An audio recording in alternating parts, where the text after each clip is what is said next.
হকের ময়দানের সামনে সরসিরাদের সুন্নাত জামে ইসলামিয়াত সুনামধন্য শেখুল হাদিস আলহাজ হযরত মাওলানা মুহাম্মদ সিরাজুল তাওহীদ মুহতারাম হাজী পরিবারের মাতাজিল আলী এই পর্যায়ে আলোচনা পেশ করছেন আলহাজ হযরত মাওলানা মুহাম্মদ সিরাজুল তাওহীদ মুহতারাম হাজী পরিবারের মাতাজিল আলী যিনি আলোচনা পেশ করার জন্য বিশেষভাবে অনুরোধ জানাচ্ছি।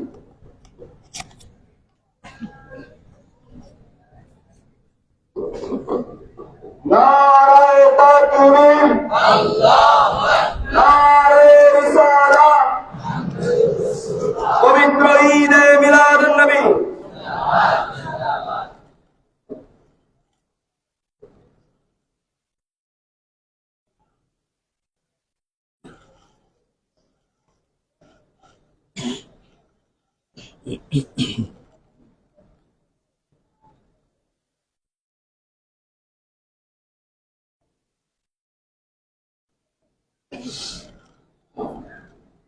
السلام عليكم ورحمة الله وبركاته. نحمده ونصلي على رسوله الكريم، أما بعد، فأعوذ بالله من الشيطان الرجيم. وأما بنعمة ربك فحدث. صدق الله العظيم. إن الله وملائكته يصلون على النبي يا أيها الذين آمنوا صلوا عليه وسلموا تسليما. اللهم صل على سيدنا ونبينا وشفيعنا وحبيبنا ومولانا محمد صلى الله عليه وعلى آله وأصحابه وبارك وسلم. পবিত্র ঈদে মিলাদুন নবী সাল্লাল্লাহু আলাইহি ওয়াসাল্লাম উদযাপন উপলক্ষে বাংলাদেশ ছাত্র হিজবুল্লাহ সরসিনা মাদ্রাসা শাখা কর্তৃক আয়োজিত 12 দিন ব্যাপী অনুষ্ঠান মালার আজকের 6ষ্ঠ দিন। আমি আপনাদের সামনে যে বিষয়টি নিয়ে কিছু আলোচনা করার ইচ্ছা রাখি, আপনারা ইতিপূর্বেই শুনেছেন যে রাসূল পাক সাল্লাল্লাহু আলাইহি ওয়াসাল্লামের সিরাত অধ্যয়নের গুরুত্ব, প্রয়োজনীয়তা এবং পদ্ধতি।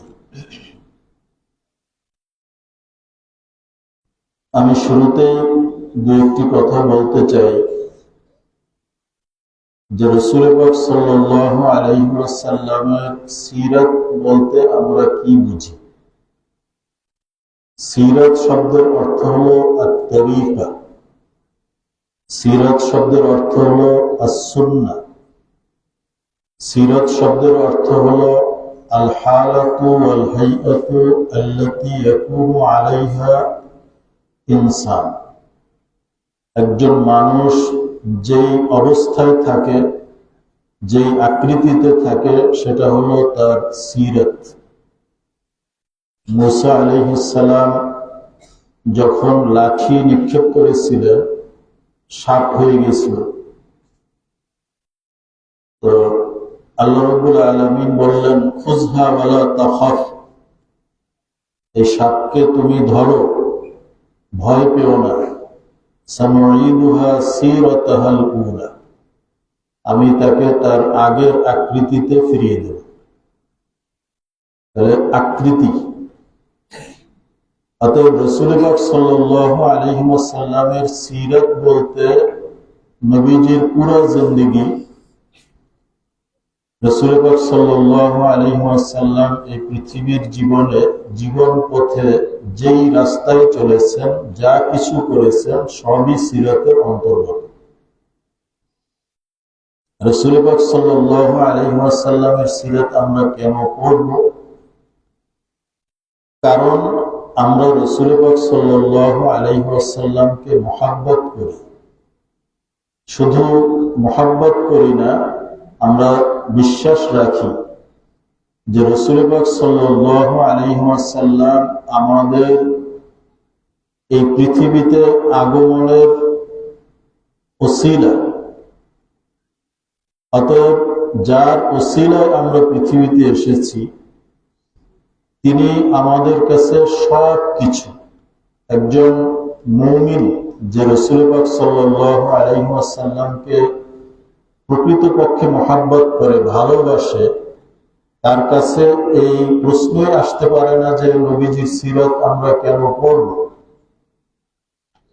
কারণ ওইরকম একজন আশিকে রাসূলের কাছে রাসূল পাক সাল্লাল্লাহু আলাইহি ওয়াসাল্লামই হলেন তার জীবনের সবকিছু। নবীজিকে কেন্দ্র করে তার সবকিছু। অতএব নবীজির আলোচনা, নবীজির সিরাত, এটা তো তাকে করতেই হবে। এটা হৃদয়ের খোরাক।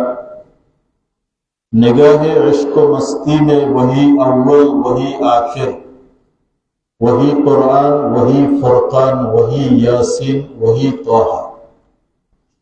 যদি ইশক ও মুহাব্বতের দৃষ্টিতে তাকানো হয় তাহলে তিনিই হলেন প্রথম, তিনিই শেষ, তিনিই কোরআন, তিনিই ফুরকান, তিনি ইয়াসিন, তিনি তহা। রাসূল পাক সাল্লাল্লাহু আলাইহি ওয়াসাল্লাম নেই কোথায়, সব জায়গায় তিনি আছেন। বাদাস খুদা বুজুর্গ তুই কিসসা মুখতাসার। অতএব একজন মুমিন বান্দার জন্য এই পৃথিবীতে রাসূল পাক সাল্লাল্লাহু আলাইহি ওয়াসাল্লামের সিরাত, তার জীবন আদর্শ বাদ দিয়ে এক চুলো বাইরে যাওয়া, এটা ইশক ও মুহাব্বতের দাবির খেলাফ।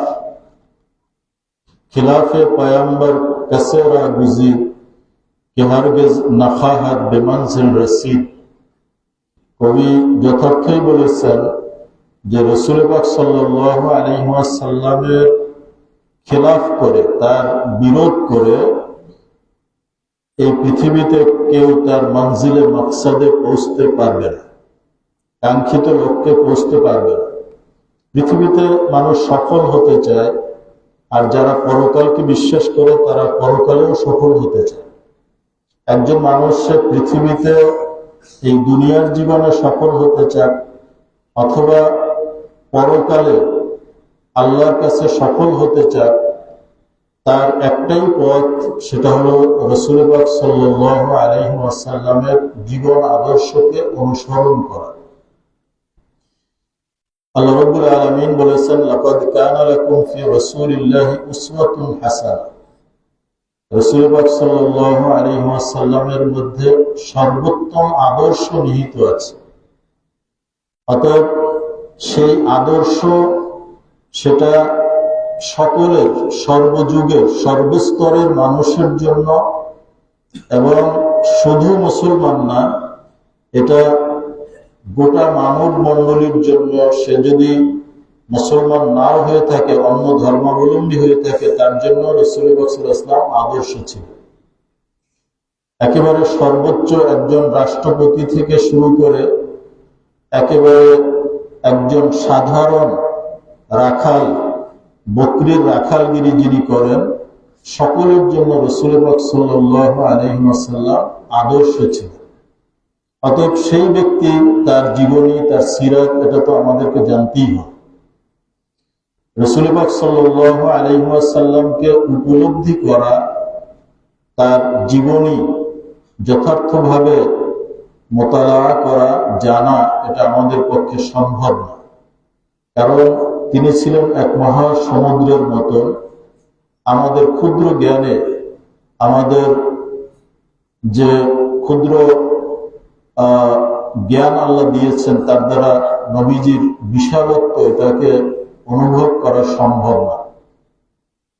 অতএব রাসূল পাক সাল্লাল্লাহু আলাইহি ওয়াসাল্লামের জীবনী আলোচনা করা, তার সিরাত, তার প্রশংসা, গুণকীর্তন আমরা যেটাই করি না কেন, এর দ্বারা তার যথার্থ হক আদায় হওয়া সম্ভব না। মূলত আমরা নবীজির জীবনী আলোচনা করি, এটা আমাদের নিজেদের স্বার্থে, যে কিয়ামতের ময়দানে আমাকেও যেন নবীজির একজন গুণকীর্তনকারীর তালিকায় আমার নামটাও থাকে। কবি হাসান ইবনে সাবিত যথার্থ বলেছেন, মা ইন মাদাহতু মুহাম্মাদান বিমাকালাতি ওয়ালাকিন মাদাহতু মাকালাতি বিমুহাম্মাদ।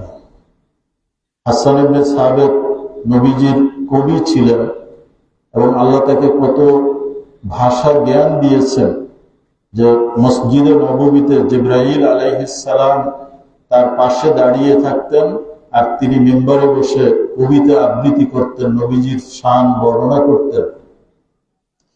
এটা কি খালি ময়দানে করতেন না সেখানে উপস্থিত থাকতো মানুষ?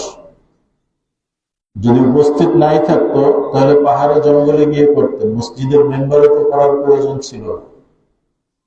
তো সেখানে সাহাবায়ে কেরাম তার সেই কবিতা শুনতেন।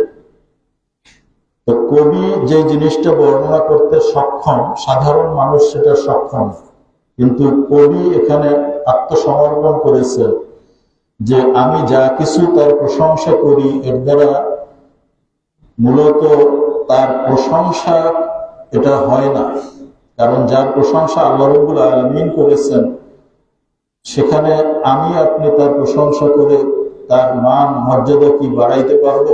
সম্ভব। তারপরেও আমি এই কবিতা কেন বলি, তার গুণকীর্তন কেন করি, যে আমার এই বক্তৃতাটা, আমার এই কথাটা যেন এই নবীজির নামের বরকতে প্রশংসিত হয়, মানুষের কাছে প্রশংসিত হয়। আমরা সেই নিয়তেই নবীজির সিরাত চর্চা করব এবং যতটুকু সময় এখানে থাকব এবং এই প্রোগ্রাম যতদিন চলবে আমরা অত্যন্ত আদবের সাথে, মুহাব্বতের সাথে এইখানে বসব। আজকে এই মিলাদের মাহফিলে, মিলাদের মাসে অনেক রকমের দ্বন্দ্ব হয়, অনেক রকমের মাসলা নিয়ে কথাবার্তা হয়। মূলত এগুলো থেকে আমাদেরকে ফিরে থাকতে হয়। কারণ হলো এটা একটা কৌশল, এই কৌশলে মানুষকে নবীজির সিরাত থেকে দূরে রাখা কিভাবে যায়। আজকে প্রশ্ন তোলা হয় নবীজি নূরের তৈরি না মাটির তৈরি? নবীজি গায়েব জানেন কি জানেন না? নবীজি তিনি তার জন্ম বার্ষিকী পালন করা যাবে কি যাবে না, কত রকমের প্রশ্ন। এবং পুরো এই রবিউল আউয়াল মাস বা মিলাদের অনুষ্ঠানগুলো এই আলোচনায় মুখর থাকে। একদল আরেক দলকে সমালোচনা করে, পাল্টা জব, এগুলো নিয়েই সময় কেটে যায়। কিন্তু আমাদের উচিত ছিল নবীজির সিরাতের মহাসমুদ্রে অবগাহন করার চেষ্টা করা, জানার জন্য চেষ্টা করা। যারা সিরাত পালন করেন আর যারা মিলাদ পালন করেন আমরা কাউকে খারাপ বলবো এবং এইটাকে কোনো দ্বন্দ্ব বা ইখতিলাফের বিষয়ে পরিণত করব না। কারণ হলো যিনি সিরাত পালন করেন তিনি কিন্তু সারা বছর করেন না, এই রবিউল আউয়াল মাসেই করেন। দেখা যায় এই রবিউল আউয়াল মাস আসলে পরে সিরাত প্রতিযোগিতা, সিরাতের মাহফিল, সেমিনার তারা করে থাকেন, কিন্তু মিলাদ শব্দ ব্যবহার করেন না, সিরাত বলেন। তাতে আমাদের অসুবিধা নেই, কারণ সিরাত বলছি যে পুরো নবীজির জিন্দেগি, তার ভিতরে মিলাদ আছে কিনা।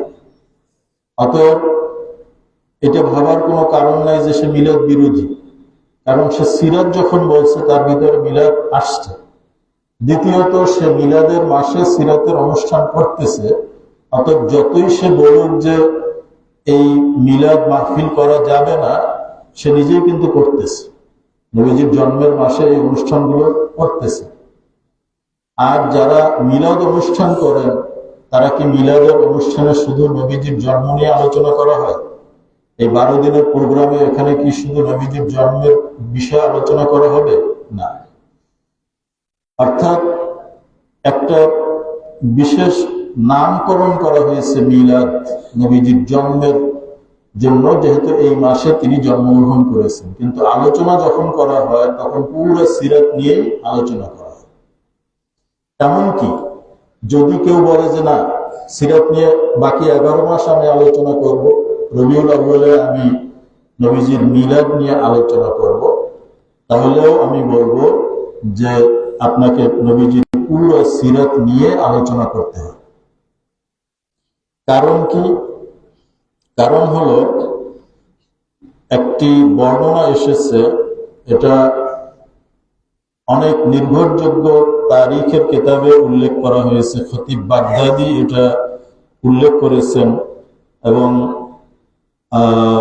অন্যান্য আরো অনেক কিতাবে উল্লেখ করা হয়েছে যে রাসূল পাক সাল্লাল্লাহু আলাইহি ওয়াসাল্লামের জন্মের বর্ণনা দেওয়া হয়েছে। আপনি সিরাতের বাকি অংশ আলোচনা করবেন না, জন্ম নিয়ে তো আলোচনা করবেন। তো নবীজির জন্মের বর্ণনায় এসেছে, আম্মাজান আমেনা তিনি বর্ণনা করেছেন যে যখন রাসূল পাক সাল্লাল্লাহু আলাইহি ওয়াসাল্লাম ভূমিষ্ঠ হয়েছেন, তখন আমি একটি গায়েবী আওয়াজ শুনতে পেয়েছি, যে গায়েবী আওয়াজ বলতেছে, তুফু বি মুহাম্মাদিন সাল্লাল্লাহু আলাইহি ওয়াসাল্লাম ফি মাশারিকিল আরদি ওয়া মাগারিবিহা ওয়া আদখিলুহু আল বিহার লিয়ারিফুহু বিসমিহি ওয়া নাতিহি ওয়া সূরাতিহি ফি জামিইল আরদি ওয়া আ'রিদু আলা কুল্লি রূহানিয়্যিন মিনাল জিন্নি ওয়াল ইনসি ওয়াল মালাইকাতি ওয়াত তুয়ুরি ওয়াল ওহুশ। গায়েবী আওয়াজ বলতেছে যে তোমরা মুহাম্মদকে নিয়ে মাশরিক থেকে মাগরিব পর্যন্ত আল্লাহর সমস্ত মাখলুক পরিভ্রমণ করে নিয়ে আসো, এমনকি সমুদ্রের ভিতরেও তাকে পরিভ্রমণ করিয়ে নিয়ে আসো, যাতে করে এই দীর্ঘদিন যারা নবীজির আগমনের অপেক্ষায় ছিল, আল্লাহর সমস্ত মাখলুক, যে নবীজি পৃথিবীতে আসবেন, সকলকে এক নজর দেখিয়ে আন। নবীজির জন্মের পরেই তাকে ফেরেশতারা সমস্ত দৃশ্য পরিভ্রমণ করিয়ে নিয়ে আসছে।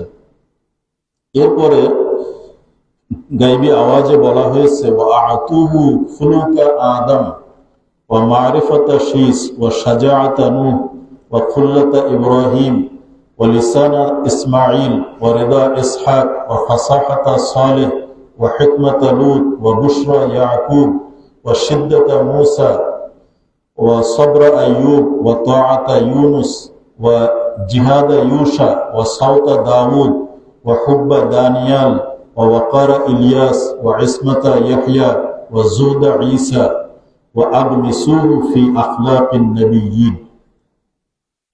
যে এই শিশু বাচ্চার ভিতরে তোমরা আদম আলাইহিস সালামের দৈহিক আকৃতি, শীষ আলাইহিস সালামের জ্ঞান প্রজ্ঞা, নূহ আলাইহিস সালামের বীরত্ব, ইব্রাহিম আলাইহিস সালামের বন্ধুপরায়ণতা, ইসমাইল আলাইহিস সালামের ভাষা, ইসহাক আলাইহিস সালামের রেজাবিল কাজা, সালেহ আলাইহিস সালামের যে সুস্পষ্টতা, লূত আলাইহিস সালামের যে হিকমত, ইয়াকুব আলাইহিস সালামের সুসংবাদ, মুসা আলাইহিস সালামের দৃঢ়তা, আইয়ুব আলাইহিস সালামের ধৈর্য, ইউনুস আলাইহিস সালামের আনুগত্য, ইউশা আলাইহিস সালামের জিহাদ, দাউদ আলাইহিস সালামের সুমিষ্ট কণ্ঠ, দানিয়াল আলাইহিস সালামের ভালোবাসা, ইলিয়াস আলাইহিস সালামের গাম্ভীর্য, ইয়াহইয়া আলাইহিস সালামের ইসমাত, ঈসা আলাইহিস সালামের দুনিয়া বিমুখতা, এইগুলো সব এই বাচ্চার মধ্যে তোমরা দিয়ে দাও। ওয়াগমিসুহু ফি আখলাকিন নাবিয়্যিন, এবং তাকে সমস্ত নবীদের যে আখলাক চরিত্র তার ভিতরে তাকে ডুব দিয়ে আনা। অর্থাৎ আদম আলাইহিস সালাম থেকে নিয়ে হযরত ঈসা আলাইহিস সালাম পর্যন্ত সমস্ত নবীদের, এখানে কয়েকজনের নাম বলছে, বাকি 1,24,000 পয়গম্বরের সকলকে আল্লাহ রাব্বুল আলামিন যে চরিত্র দিয়েছেন, নবীজিকে জন্মের পরেই সমস্ত চরিত্র দিয়ে দেওয়া হয়েছে। অথবা আপনি যদি নবীজির জন্ম নিয়ে আলোচনা করেন, তাহলে জন্মের সময় তার ভিতরে যে চরিত্রগুলো দেওয়া হয়েছে সেগুলো নিয়ে আলোচনা করেন। তাহলে সেই আলোচনা যদি করা হয়, তাহলে নবীজির সিরাতের কোনো অংশ বাদ থাকবে? থাকবে না। আমরা বলি সালাত, নামাজ। সালাত মানে দোয়া। নামাজের ভিতরে দোয়া থাকে কোন সময়? শেষ বৈঠকে, তাশাহুদের পরে, দরুদের পরে, তারপরে দোয়া মাসুরে থাকে। কিন্তু এই পুরো ইবাদতটার নাম দেওয়া হয়েছে কি? সালাত, মানে দোয়া। কিন্তু এখানে দোয়া ছাড়াও কেরাত আছে, এখানে বিভিন্ন দোয়া আছে, তাসবিহ আছে, তাকবীর আছে, তাহমিদ আছে, এখানে কিয়াম আছে, জুলুস আছে, রুকু আছে, সুজুদ আছে, কিন্তু নাম হয়েছে কি দোয়া, মানে সালাত। ঠিক তেমনি ভাবে যদিও এটাকে মিলাদ মাহফিল আমরা বলি, কিন্তু কোন মিলাদ মাহফিলে শুধু মিলাদের আলোচনার মধ্যে সীমিত থাকে না, ব্যাপক পরিসরে রাসূল পাক সাল্লাল্লাহু আলাইহি ওয়াসাল্লামের পুরো জিন্দেগি সিরাত নিয়ে আলোচনা করা হয়। অতএব এটা নিয়ে দ্বন্দ্ব করার কিছুই নেই। যারা মিলাদ করেন তারাও সিরাত নিয়ে আলোচনা করেন, যারা সিরাত নিয়ে কথা বলেন তারাও নবীজির মিলাদ থেকে আলোচনা শুরু করেন। অতএব এইগুলো ইখতিলাফ না করে রাসূল পাক সাল্লাল্লাহু আলাইহি ওয়াসাল্লামের সুমহান চরিত্রের একটু যদি আমি উপলব্ধি করতে পারি, এটাই হবে আমার জন্য বড় সৌভাগ্যের বিষয়। আজকে আমরা এখানে আমাদের কায়দায় একটা ছোট্ট মজলিস সাজিয়ে বসছি, কিন্তু আল্লাহ রাব্বুল আলামিনের কাছে এই মজলিসটি রিপোর্ট হচ্ছে প্রতি মুহূর্তে। আমি আপনাদেরকে একটি হাদিস শোনাই, এটি মিলাদ মাহফিল যারা করেন তারা দলিল হিসাবেও ব্যবহার করে থাকেন। হাদিস নাসাই শরীফের হাদিস, হযরত মুআবিয়া ইবনে আবি সুফিয়ান riwayat করেছেন। এই হাদিসটি মুসলিম এবং তিরমিজি শরীফেও আছে, কিন্তু যেই লফজ আমি বলতেছি এটা নাসাই শরীফের। আন্না রাসূলুল্লাহ সাল্লাল্লাহু আলাইহি ওয়াসাল্লাম খারাজা আলা হালকাতিন ইয়ানি মিন আসহাবিহি ফাকালা মা আজলাসাকুম। সাহাবায়ে কেরামের একটা দল গোল হয়ে মসজিদের মধ্যে বসা। নবীজি বের হয়ে জিজ্ঞাসা করলেন, মা আজলাসাকুম, তোমরা কি উদ্দেশ্যে এখানে বসেছো? ক্বালু জালাসনা নাদউল্লাহ ওয়া নাহমাদুহু আলা মা হাদানা লিদীনিহি ওয়া মান্না আলাইনা বিকা। আমরা এখানে বসেছি আল্লাহর কাছে দোয়া করার জন্য এবং আল্লাহর গুণকীর্তন করার জন্য, এই জন্য যে আল্লাহ রাব্বুল আলামিন আমাদেরকে দ্বীনের প্রতি হেদায়েত দিয়েছেন এবং আপনাকে আমাদের জন্য তিনি নিয়ামত হিসেবে দান করেছেন, এজন্য আমরা আল্লাহর প্রশংসা করতে বসছি। অর্থাৎ আল্লাহ যে আমাদের মাঝে আপনাকে পাঠিয়েছেন নিয়ামত হিসেবে, এজন্য আমরা আপনার আল্লাহর কাছে কৃতজ্ঞতা জানানোর জন্য, তার গুণকীর্তন করার জন্য এখানে বসছি। তো রাসূল পাক সাল্লাল্লাহু আলাইহি ওয়াসাল্লাম শুনে বললেন, আল্লাহু মা আজলাসাকুম ইল্লা যালিকা। ক্বালু আল্লাহু মা আজলাসানা ইল্লা যালিকা। আল্লাহর কসম করে বলো, তোমরা কি এই জন্যই বসছো? বলছে, হ্যাঁ, আল্লাহর কসম করে বলতেছি, আমরা এই জন্যই বসছি। নবীজি বললেন, আমা ইন্নী লাম আস্তাহলিফকুম তুহমাতান লাকুম। আমি তোমাদের থেকে কসম করে জিজ্ঞাসা করছি, কসম নিয়েছি, তোমরা মনে করতে পারো যে নবীজি আমাদের কথা তাহলে বিশ্বাস করেন না। আমি তোমাদের প্রতি অবিশ্বাসের কারণে এই কসমটা করতেছি, বরং এইমাত্র জিবরাইল আলাইহিস সালাম আমার কাছে এসেছেন। আতানি জিবরিল আলাইহিস সালাম ফাআখবারানি, যে আমাকে খবর দিয়েছে, আন্নাল্লাহ আযজা ওয়া জাল্লা ইউবাহি বিকুমুল মালায়েকা। আল্লাহ রাব্বুল আলামিন ফেরেশতাদের কাছে তোমাদের এই মজলিস নিয়ে গর্ব করেছেন, যে দেখো দুনিয়ার জমিনে আমার বান্দারা এরকম একটা মজলিস করেছে, ফেরেশতাদের সামনে তোমাদের বিষয়ে গর্ব করতেছে। কারো সন্তান ভালো রেজাল্ট করলে সে বন্ধু বান্ধব আত্মীয় স্বজনের কাছে গর্ব করে বলে না, ওই রকম আমাদের ব্যাপারে আল্লাহ তাআলা ফেরেশতাদের সামনে গর্ব করে বলতেছেন। এখানে তো সংক্ষেপ বলছে যে তোমরা নিষেধ করেছিলে যে মানুষ সৃষ্টির দরকার নেই, তারা দুনিয়া কাটাকাটি মারামারি করবে। এখন দেখো যে তারা কত সুন্দর মজলিস তৈরি করে বসছে। তাহলে কি উদ্দেশ্য মজলিস? যে নবীজিকে আল্লাহ আমাদের উপরে নিয়ামত হিসেবে দান করেছেন, তার শুকরিয়ার জন্য মজলিস। এই মজলিসকে নিয়ে আল্লাহ রাব্বুল আলামিন ফেরেশতাদের সামনে অহংকার করে। অতএব আমরা সেই মজলিসে বসেছি। এখানে প্রশ্ন আসতে পারে না যে নবীজির মিলাদের অনুষ্ঠান করা যাবে কি যাবে না। এই প্রশ্ন যাদের দরকার তারা করুক, তারা জবাব অনুসন্ধান করুক। আমরা একজন নগণ্য রাসূল পাক সাল্লাল্লাহু আলাইহি ওয়াসাল্লামের মহব্বতের দাবিদার, আমাদের কাছে এই প্রশ্ন আসতে পারে না। কারণ যে যাকে মহব্বত করে তার আলোচনা সে বেশি বেশি করবে, এটাই নিয়ম। মান আহাব্বা শাইআন আকসারা যিকরাহু। কবি যথার্থই বলেছেন, আইদ যিকরা নু'মানিন লানা আন্না যিকরাহু ওয়াল মিসকু মা কাররারতাহু ইয়াতাদাওয়াউ। কবি যেই ব্যক্তির প্রশংসা করতেছেন তার নাম ছিল নু'মান।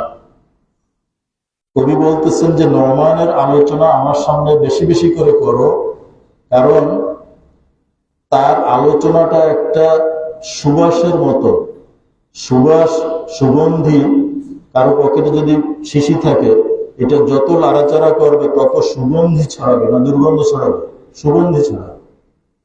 অতএব রাসূল পাক সাল্লাল্লাহু আলাইহি ওয়াসাল্লামের আলোচনা যত জায়গায় হবে, যত মজলিসে হবে, যত বেশি হবে, রাসূল পাক সাল্লাল্লাহু আলাইহি ওয়াসাল্লামের সুগন্ধি এটা ছড়িয়ে পড়বে।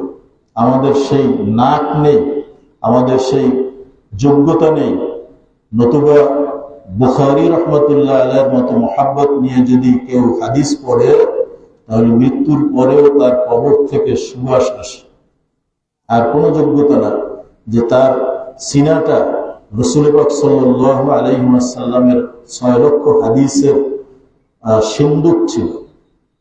মৃত্যুর পরেও তার কবর থেকে সুগন্ধি এসেছে। কারণ রাসূল পাক সাল্লাল্লাহু আলাইহি ওয়াসাল্লামকে আল্লাহ তাআলা যে সুগন্ধি দিয়েছিলেন, তার হাদিস পড়লেও তার মধ্যে সেই সুগন্ধি চলে আসে, যদি সেই মুহাব্বত নিয়ে পড়তে পারে।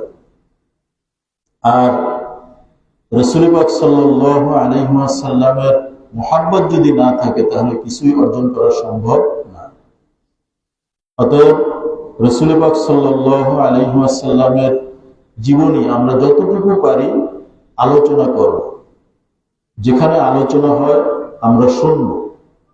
আমি আপনাদের সামনে লম্বা আলোচনা করার সুযোগ নেই, এবং উপস্থাপক যেভাবে সংগ্রামী কায়দায় আমাকে উপস্থাপন করছে, আমি সেরকম সংগ্রামী বক্তাও না। আমি আপনাদেরকে সিরাত চর্চার সংক্ষিপ্ত কিছু দিক নির্দেশনা দিতে চাই।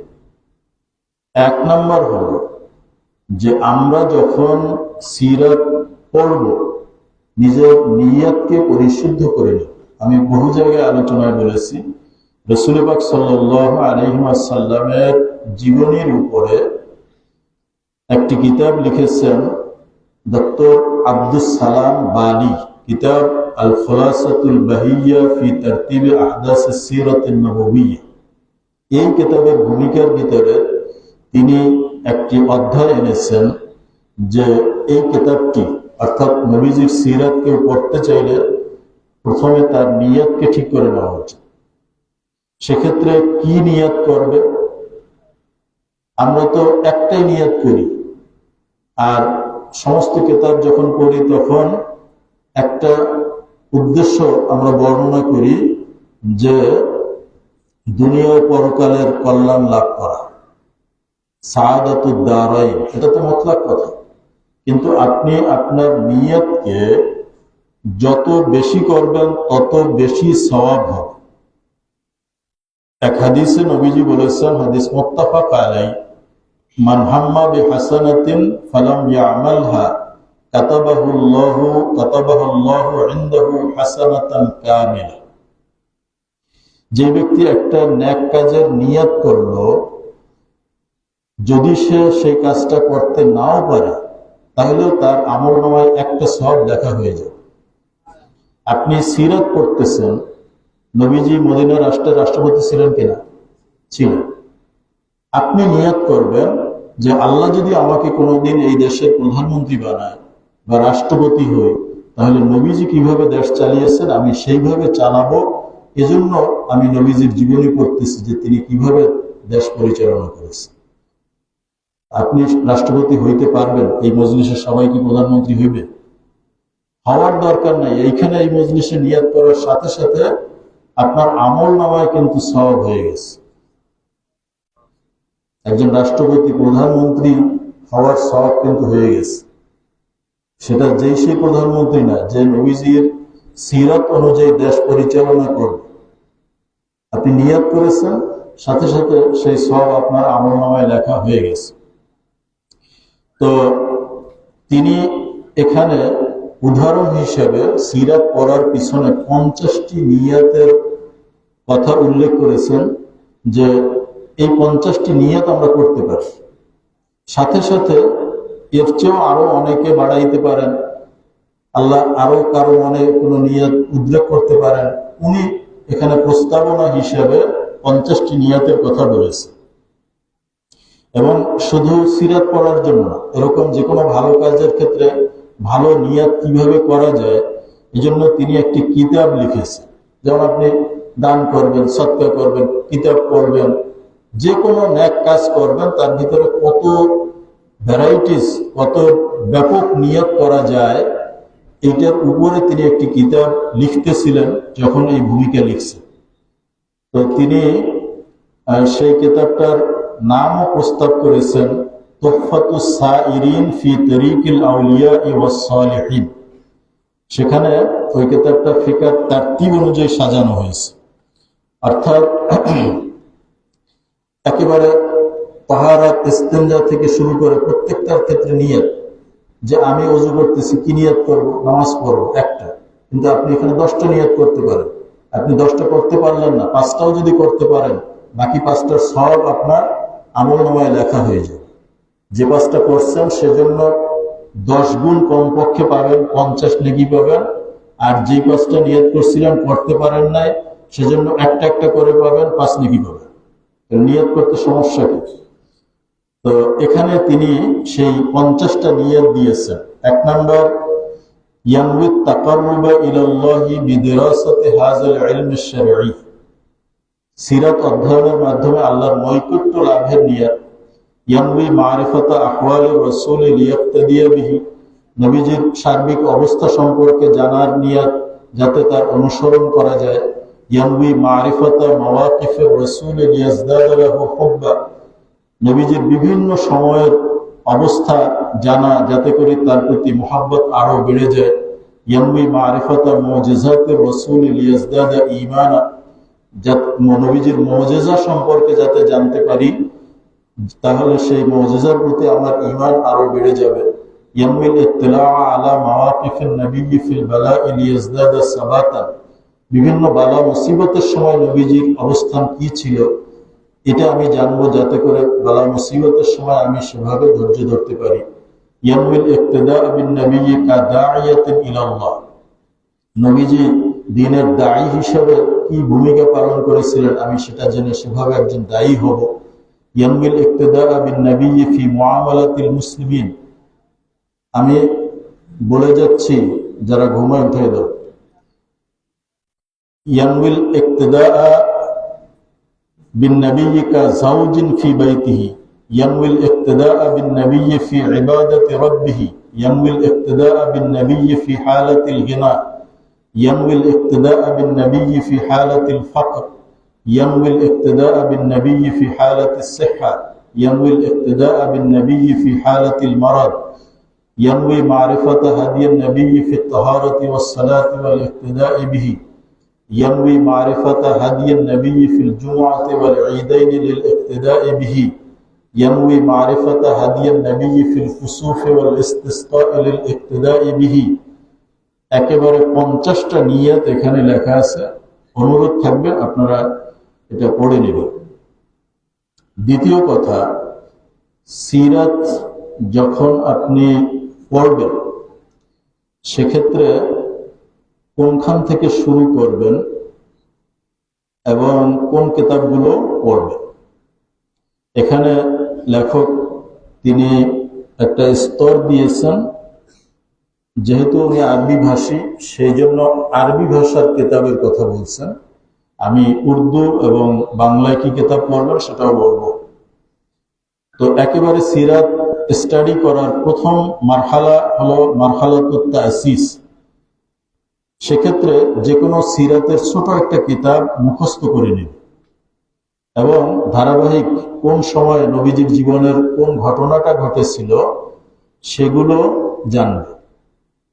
এক্ষেত্রে তিনি কয়েকটি কিতাবের নাম দিয়েছেন। এক হলো আল খুলাসাতুল বাহিয়া ফি তারতিবি আহদাসিস সিরাতিন নবুবিয়্যাহ, যে কিতাবটা উনি লিখেছেন, অর্থাৎ এখানে ধারাবাহিকভাবে নবীজির জীবনের কোন হিজরির কোন সনে কোন মাসে কোন ঘটনাটা ঘটছে একেবারে জন্ম থেকে ইন্তেকাল পর্যন্ত পুরো দেওয়া আছে।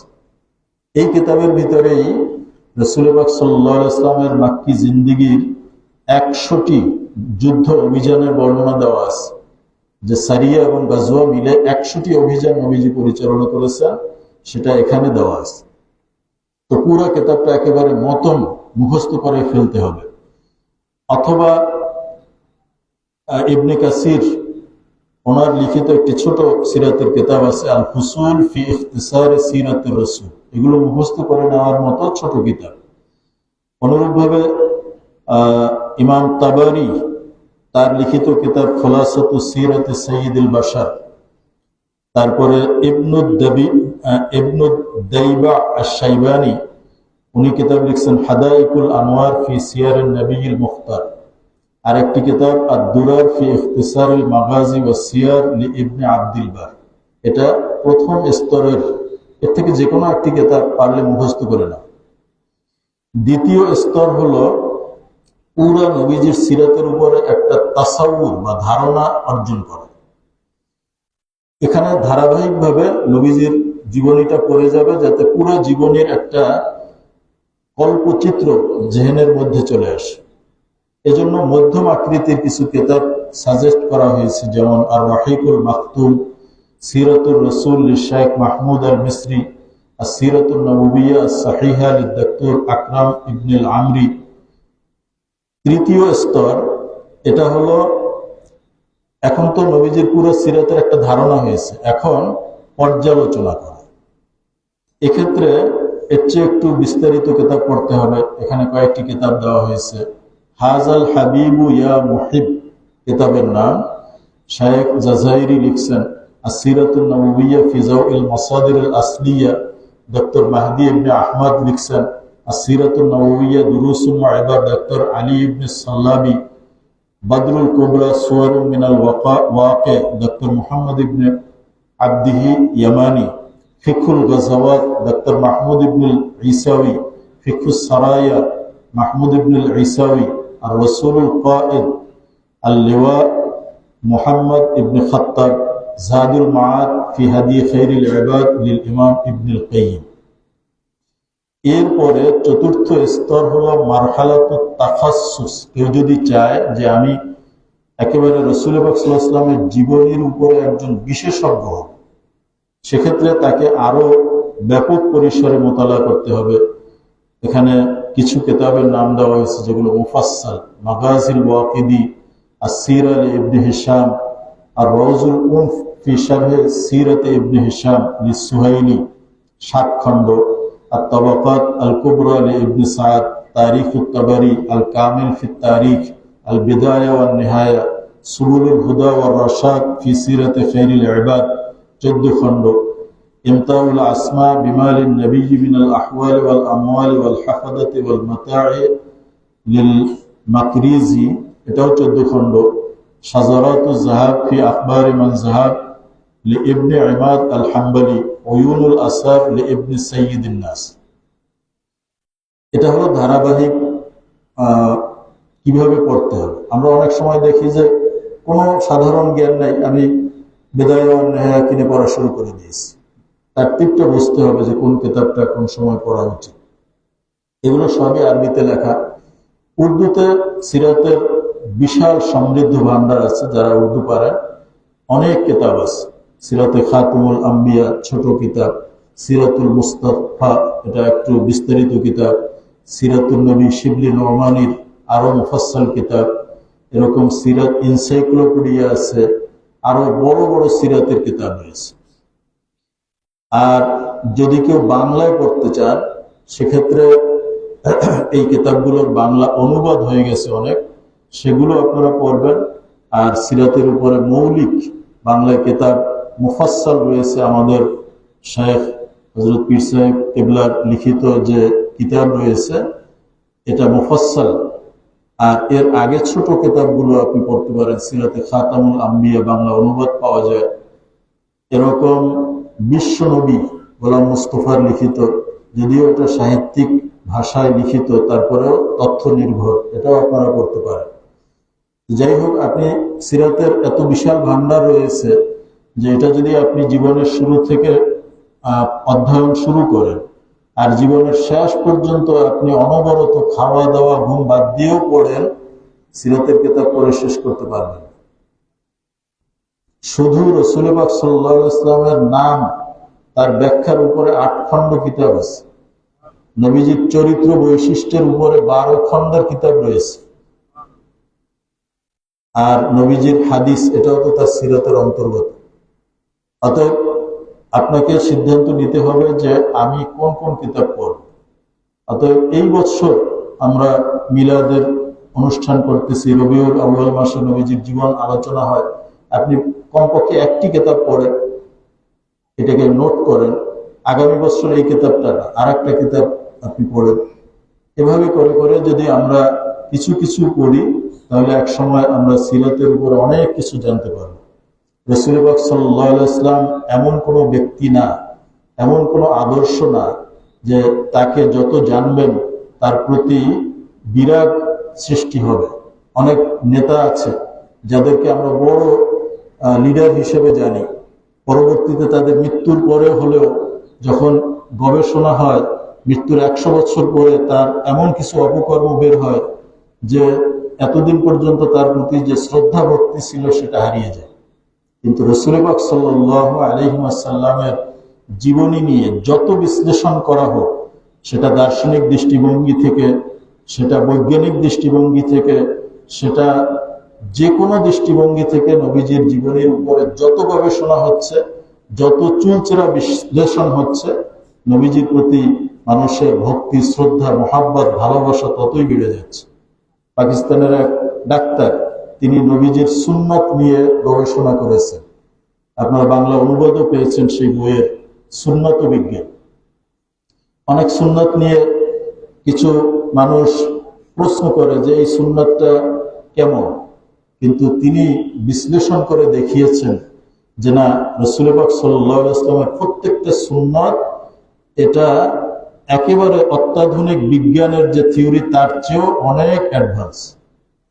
আপনারা কিছুদিন আগে দেখেছেন যে এই মাইক্রোপ্লাস্টিক, এগুলো ক্ষতিকারক, কিসের মধ্যে পাওয়া যায়, পেস্টের মধ্যে পাওয়া যায়, এই যে লাইলনের ব্রাশ আমরা ব্যবহার করি এর মধ্যে পাওয়া যায়। কিন্তু রাসূল পাক সাল্লাল্লাহু আলাইহি ওয়াসাল্লাম 1000 বছর আগে তিনি দাঁত কিভাবে সুরক্ষা করতে হবে তার জন্য মিসওয়াক সাজেস্ট করে গেছেন। সেই মিসওয়াকটা আকৃতি কতটুকু হবে, কতটুকু মোটা হবে, কি গাছের হবে, কিভাবে ব্যবহার করতে হবে, কোথায় রাখতে হবে, ডিটেইলস তিনি বলে গেছেন। আল্লামা ইবনুল কাইয়িম মিসওয়াকের ফায়দার উপরে তিনি লিখেছেন 70টি ফায়দা বর্ণনা করেছেন। আপনি ব্রাশের ফায়দা বর্ণনা করতে কি পারবেন? দাঁত পরিষ্কার হয়, আর কি দাঁতের মাড়ি উঠে যায়, বিভিন্ন রকমের ক্ষতি হয়। অতএব রাসূল পাক সাল্লাল্লাহু আলাইহি ওয়াসাল্লামের এমন কোন সুন্নাত নেই যে সেই সুন্নাতের চেয়ে ভালো কোনো পদ্ধতি কোনো ডাক্তার, কোনো সমাজবিজ্ঞানী, কোনো ব্যক্তি দিতে পেরেছে। অতএব রাসূল পাক সাল্লাল্লাহু আলাইহি ওয়াসাল্লামের সিরাত যত আপনি পড়বেন, তার প্রতি ভক্তি শ্রদ্ধায় আপনার মাথা তত নুয়ে আসবে। আর রাসূল পাক সাল্লাল্লাহু আলাইহি ওয়াসাল্লামের এই মহাব্বত, এটাই হলো আমাদের জীবনের একমাত্র অবলম্বন। এটা এমন এক মূলধন, যে মূলধন দিয়ে আপনি দুনিয়ায় বেচা কেনা করতে পারবেন, পরকালেও পারবেন। আমি যদি আপনাকে 1 কোটি টাকা দেই, এটা আপনি কতদিন এই দুনিয়ায় অনেক কিছু দিয়ে করতে পারবেন। কবরে যাওয়ার পরে মুনকির নাকিরকে বশ করতে পারবেন। জাহান্নামের ফেরেশতাদেরকে এই টাকা দিয়ে কি আপনি থামাইতে পারবেন? কিন্তু একটা মূলধন, একটা মুদ্রা আছে যেটা এই দুনিয়ায়ও আপনি এটা দিয়ে কাজে উপকার লাভ করতে পারবেন, পরকালেও পারবেন। সেই মুদ্রাটার নাম হলো মুহাব্বতুর রাসূল। রাসূল পাক সাল্লাল্লাহু আলাইহি ওয়াসাল্লামের ভালোবাসা মহব্বত। আল্লাহ রাব্বুল আলামিন নবীজির সিরাত আমাদেরকে হৃদয় দিয়ে ধারণ করার, উপলব্ধি করার তৌফিক দান করুন, আমিন। আলোচনা দীর্ঘায়িত হয়ে গেছে, আমি আর আলোচনা দীর্ঘায়িত করছি না। আসসালামু আলাইকুম ওয়া রাহমাতুল্লাহি ওয়া বারাকাতুহু ওয়া সাল্লাল্লাহু তাআলা আলা খাইরি খালকিহি ওয়া নূরি আরশিহি মুহাম্মাদিন ওয়া আলিহি ওয়া আসহাবিহি আজমাইন। আসসালামু আলাইকুম ওয়া রাহমাতুল্লাহ।